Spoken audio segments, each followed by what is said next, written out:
The NBA preseason is just about to be wrapped up. Look, the clear favorites easily, the Los Angeles Lakers and the Brooklyn Nets, but both teams bring in a lot of questions. We already know there's a strong possibility that Kyrie Irving may not play this season. We also know that Kevin Durant and Kyrie are not talking, or how at times the big three over in LA just looks disastrous. But again, they're winless, but it is the preseason. These games don't matter. The turnovers don't matter.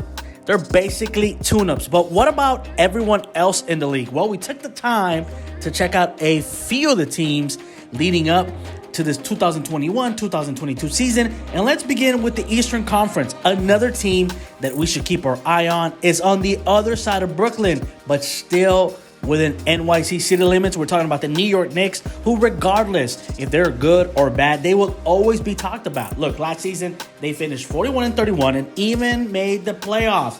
This season, they went out and added more backcourt depth and don't plan on the Knicks taking it easy this season. Remember, D. Rose, Tom Thibodeau, and they added Kemba Walker, who is playing with a chip because he is playing in front of his hometown. Last person to do this for the Knicks was none other than Stephon Marbury. But what about down south, where it's never cold and the weather is always perfect? I'm talking about Miami and the Heat.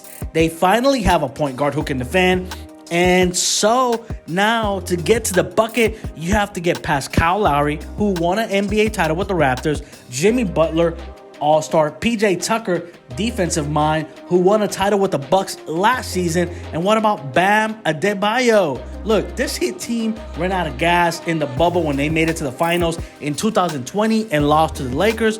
But by taking some load off Jimmy Butler, they are poised to make a deep playoff run once again. But let's go back up north to the East Coast. The Celtics, they're always in the conversation, but always seem to fizzle out.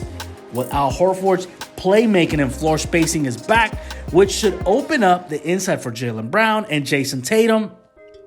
And let's not forget, Marcus Smart, should he get his first crack at being the Celtics' primary point guard?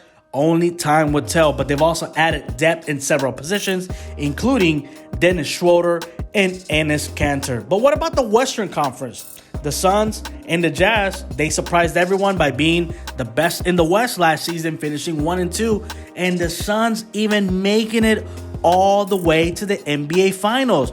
But what about the Dallas Mavericks? Are they going to improve? They were 42-30 last season, which was a pace for about 48 games in an 82-game season. Remember, last year we had a shortened NBA season due to the COVID pandemic. Rick Carlisle was replaced by Jason Kidd after 2 first-round playoff exits the last couple of seasons. But what about Luka Doncic? What about him, you're going to ask, right? Look, the Mavericks did not get him any help this offseason. And guess what? He cannot do it all by himself. So don't expect the Mavs to do much this season. What about the Spurs, the Rockets, and the Thunder? Look, both Rockets and Thunder are playing for draft picks. The Spurs, they have enough talent. They should be competitive most nights. But, again, they're not going to make the playoffs either. But I will tell you this. Greg Popovich is known for getting the most out of his team, and it's hard not to see Greg Popovich at least get anywhere between 25 and 30 wins this season out of his squad.